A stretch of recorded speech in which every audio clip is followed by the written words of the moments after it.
Okay so अब हम पढ़ते हैं न्यूक्लियोटाइड के बारे में। देखो न्यूक्लियोसाइड हम पढ़ चुके हैं, शुगर बेस। अब न्यूक्लियोटाइड जिसमें आ जाता है ना, TIDE आ रहा है, ये देखो, उसमें हमारे पास आ जाता है शुगर बेस एंड फॉस्फेट। तीन चीजों से ये मिलके बना हुआ होता है, that is sugar base and phosphate nucleotides. ठीक है, अब देखो हम पहले इनका स्ट्रक्चर बनाते हैं, चलो साथ में बनाएंगे। पहले हम एक शुगर बना लेते हैं, पेंटोज शुगर। ठीक है, जो हमारे पास की फ्यूरेनॉज की रिंग होती है, ये हमने एक शुगर का स्ट्रक्चर बना लिया। यहाँ पे नंबरिंग कर देते हैं 1 2 3 4 एंड ये हमारा होता है 5th कार्बन CH2। ठीक है, ये तो हमारा शुगर हो गया।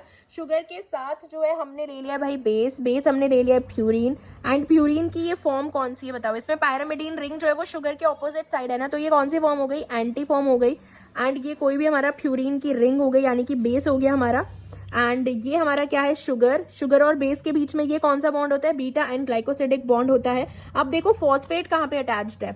जो 5th कार्बन होता है ना, 5th कार्बन शुगर का, वहां पे हमारा एक फॉस्फेट जो है वो अटैच्ड है। यहाँ पे होता है फॉस्फेट, जो कि 4 ऑक्सीजन से बॉन्ड बनाता है। ठीक है, फॉस्फेट के पास 4 ऑक्सीजन होती है, इन पे नेगेटिव चार्ज होगा, इस पे भी नेगेटिव चार्ज होगा। ठीक है, तो फॉस्फेट जो है वो किससे अटैच्ड है? 5th कार्बन से फॉस्फेट अटैच्ड है। तो ये एक फॉस्फेट हो गया, यानी कि ये हमारा क्या हो गया? मोनोफॉस्फेट। ठीक है, तो ये याद रखना, ये क्या होता है? मोनोफॉस्फेट। एंड ये जो बॉन्ड होता है ना, फॉस्फेट और शुगर के बीच वाला जो बॉन्ड होता है, इस वाले बॉन्ड को हम बोलते हैं फोस्फो ईस्टर बॉन्ड। ठीक है, तो ये क्या हुआ? एक न्यूक्लियोटाइड हम इसको बोल सकते हैं, क्योंकि इसके अंदर शुगर है, इसके अंदर बेस है एंड इसके अंदर फॉस्फेट है। अब ये फॉस्फेट एक भी हो सकते हैं, डाइफॉस्फेट भी हो सकते हैं, ट्राइफॉस्फेट भी हो सकते हैं, वो डिपेंड करता है। ठीक है, तो इसलिए ये जो एक यूनिट है ना न्यूक्लियोटाइड की यूनिट, यही यूनिट बार बार रिपीट होती है, इसी के पॉलीमर बनते हैं, जिसको हम RNA या DNA बोलते हैं, पॉलीन्यूक्लियोटाइड। ठीक है, पॉलीन्यूक्लियोटाइड मतलब कि बहुत सारे ऐसे न्यूक्लियोटाइड मिलके क्या बनाते हैं? RNA और DNA का स्ट्रक्चर बनाते हैं। ये एक हमारा न्यूक्लियोटाइड है विच इज मोनोफॉस्फेट, क्योंकि इसमें एक ही फॉस्फेट है। ठीक है, अब देखो जैसे अगर हम ATP का स्ट्रक्चर देखें, ATP भी तो क्या है? न्यूक्लियोटाइड ही तो है ना भाई।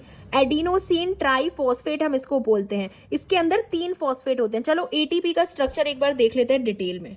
देखो ये हमारे पास क्या है? शुगर है। ठीक है, शुगर बनाओ अच्छे से। देन हम बनाते हैं बेस। कोई भी बेस कोई भी नहीं ले सकते ना, इसमें तो हम ATP की बात करें तो एडिनिन ही होगा। और एडिनिन कौन सा होता है हमारे पास? ये रहा हमारे पास एडिनिन। प्यूरिन होता है, तो एडिनिन बेस हो गया हमारे पास। ठीक है, जो 9th नाइट्रोजन से जो है अपने यहाँ पे बॉन्ड बनाता है। ये कौन सा बॉन्ड होता है? बीटा एंड ग्लाइकोसिडिक बॉन्ड देख चुके हैं। ठीक है, और अब हम देखते हैं, अच्छा ये शुगर का 5th कार्बन होता है, इसकी नंबरिंग कर दो 1 2 3 4 एंड 5। 5th कार्बन हो गया। एंड 5th कार्बन के साथ ये जो बॉन्ड बनाता है, ये है हमारा पहला फॉस्फेट। ठीक है, एक हमारा 4 ऑक्सीजन के साथ जुड़ता है पहला फॉस्फेट, दूसरा फॉस्फेट। ठीक है, एंड एक ये हमारा हो गया तीसरा फॉस्फेट। तो एडिनोसिन ट्राइफॉस्फेट हम क्यों बोल रहे हैं? देखो एडिनोसिन का मतलब, जहां भी आप एडिनोसिन देखोगे ना, सीन का मतलब अगर आ रहा है, सीन कहीं पे आ रहा है, एडिनोसिन SIN आ रहा है, इसका मतलब है कि सिर्फ शुगर और बेस की हम बात कर रहे हैं। तो ये जो शुगर होता है एंड बेस होता है, इनको मिला के हम बोल सकते हैं बेस के हिसाब से। अगर यहाँ पे ग्वानिन होता है तो ग्वानोसिन बोलते, तो एडिनिन है तो एडिनोसिन। तो एडिनोसिन ट्राइफॉस्फेट बोलेंगे क्योंकि 3 फॉस्फेट है, और एडिनोसिन बोल दिया कि शुगर और बेस को हम बोलते हैं एडिनोसिन। ठीक है, अब ये देखो, ये अल्फा फॉस्फेट है, यहां से जो पहला फॉस्फेट है ये बीटा फॉस्फेट होता है एंड ये गामा फॉस्फेट होता है। अब इनकी बॉन्डिंग देखो कौन कौन से होते हैं। ये तो बीटा एंड ग्लाइकोसिडिक बॉन्ड है, हो गया है। ठीक है, ये जो बॉन्ड होता है शुगर और फॉस्फेट के बीच का जो बॉन्ड होता है, ये होता है हमारा phospho ester bond.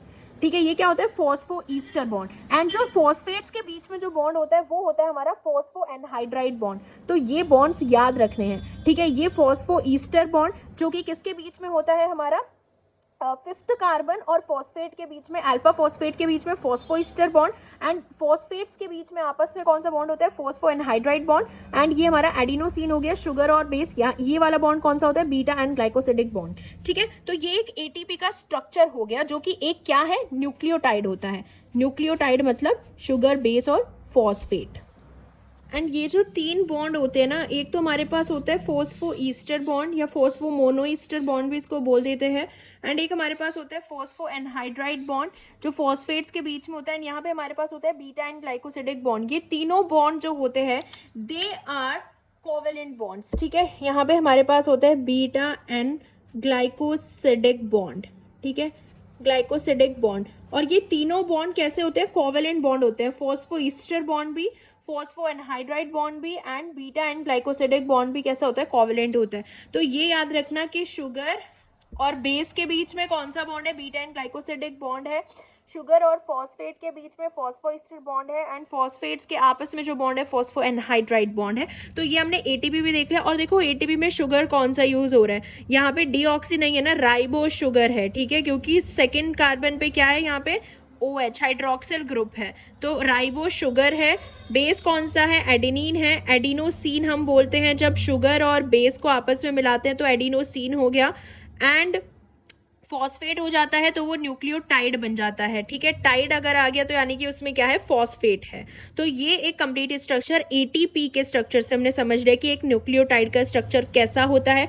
Alpha phosphate हो सकता है, बीटा फॉस्फेट, गामा फॉस्फेट हो सकता है, ये अल्फा बीटा गामा हो सकता है, ठीक है। टेबल है तो इस टेबल को अब हम खुद ही भरते हैं, ठीक है। देखो बेसिस जो हमारे पास होते हैं वो दो होते हैं, एक प्यूरिन हो गया, एक पायरिमिडीन हो गया। पायरिमिडीन में साइटोसिन होगा, आरएनए के अंदर यूरासिल होता है एंड डीएनए के अंदर थायमीन होता है, ठीक है, ये क्लियर है। प्यूरिन जो है एडेनिन एंड ग्वानिन होगा। तो अब हम बात कर रहे हैं न्यूक्लियोसाइड्स की। देखो साइड्स लिखा हुआ है, तो सिर्फ हम किसकी बात कर रहे हैं, शुगर की बात कर रहे हैं एंड हम बेस की बात कर रहे हैं, ठीक है। तो अब हम ये जो है खुद ही कंप्लीट करते हैं इसमें। देखो एडेनिन अगर बेस है और अगर हम आरएनए की बात कर रहे हैं और हम बात कर रहे हैं न्यूक्लियोसाइड की, तो आरएनए के केस में हम इसको बोलते हैं एडिनोसिन, ठीक है। क्या बोलते हैं हम इसको, एडिनोसिन, एडिनोसिन बोलेंगे। एंड अगर ग्वानिन है तो इसको हम बोलते हैं ग्वानोसिन, इसको हम क्या बोलेंगे, ग्वानोसिन। साइटोसिन अगर है तो इसको हम बोलते हैं साइटेडीन, आरएनए के केस में हम इसको बोलते हैं साइटेडीन। और अगर यूरासिल है तो हम बोलेंगे यूरिडीन, यूरिडीन, ठीक है, क्योंकि अभी हम आरएनए की बात कर रहे हैं, आरएनए में थायमीन नहीं होता है तो हम क्या बोलते हैं, यूरिडीन बोलते हैं। अब अगर हम डीएनए की बात करेंगे तो डीएनए में बस यहाँ पे जो है ना डीऑक्सी लग जाता है, ये हो जाएगा हमारा डीऑक्सी, क्या हो जाएगा, एडिनोसिन, डीऑक्सी एडिनोसिन। ऐसे ये हमारा हो जाएगा डीऑक्सी ग्वानोसिन। अभी हम क्या पढ़ रहे हैं, न्यूक्लियोसाइड पढ़ रहे हैं, तो ये हो जाएगा ग्वानोसिन। एंड ये इसी तरीके से हमारा हो जाएगा डीऑक्सी साइटेडीन, ठीक है। एंड यहाँ पे डीएनए में क्या होता है, थायमीन होता है, तो हमारा हो जाएगा डीऑक्सी थाइमिडीन, डीऑक्सी थाइमिडीन। अब हम बात कर रहे हैं न्यूक्लियोटाइड की। देखो जब टाइड आ जाता है ना, यानी कि हम किसकी बात कर रहे हैं, शुगर भी है इसके अंदर, बेस भी है इसके अंदर एंड फॉस्फेट भी है। जब न्यूक्लियोटाइड हम बात करते हैं आरएनए के केस में, और अगर बेस हमारा एडेनिन हो तो उसको हम बोलते हैं एडिनाइलेट, एडिनाइलेट। तो याद रखना अगर कहीं पे एडिनाइलेट लिखा हो यानी कि वो न्यूक्लियोटाइड की बात कर रहा है, उसके अंदर फॉस्फेट भी है, इसको हम बोलेंगे ग्वेनाइलेट, ठीक है, ग्वेनाइलेट। क्योंकि ये बहुत बेसिक होता है एंड इसमें बहुत कंफ्यूजन होता है, तो इस टेबल से सब क्लियर हो जाएगा। और ऐसे अगर हमारा साइटोसिन होगा तो इसको हम बोलेंगे साइटिडाइलेट, साइटिडाइलेट, ठीक है, इसको हम बोलेंगे आरएनए के केस में यूरिडाइलेट, यूरिडाइलेट, ठीक है। अगर डीएनए गिवन है तो हम इसमें बस ये लगा सकते हैं डीऑक्सी, डीऑक्सी क्या हो जाएगा, एडिनाइलेट हो जाएगा, डीऑक्सी एडिनाइलेट, ठीक है। एंड यहां पे भी हमारे पास क्या हो जाएगा, डीऑक्सी ग्वेनाइलेट, ठीक है। और ये भी हमारे पास हो जाएगा डीऑक्सी साइटिडाइलेट।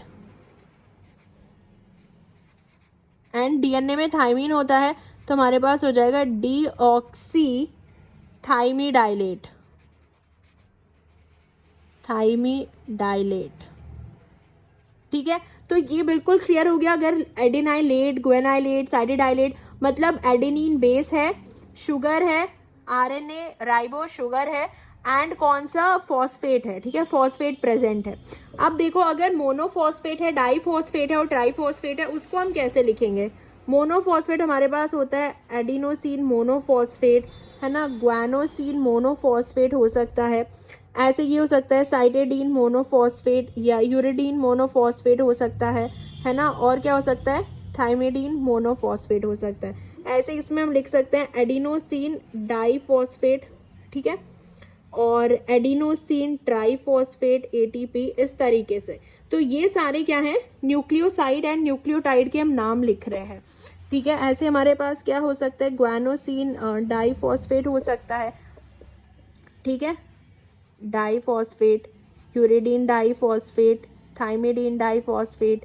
ऐसे ही ये हो सकता है हमारे पास guanidine triphosphate, cytidine triphosphate, uridine triphosphate and thymidine triphosphate. तो ये सारे न्यूक्लियोटाइड एंड न्यूक्लियोसाइड है। You can take this screenshot of this and ये हमने साथ में भी करे हैं तो आपको इजीली याद हो जाएंगे।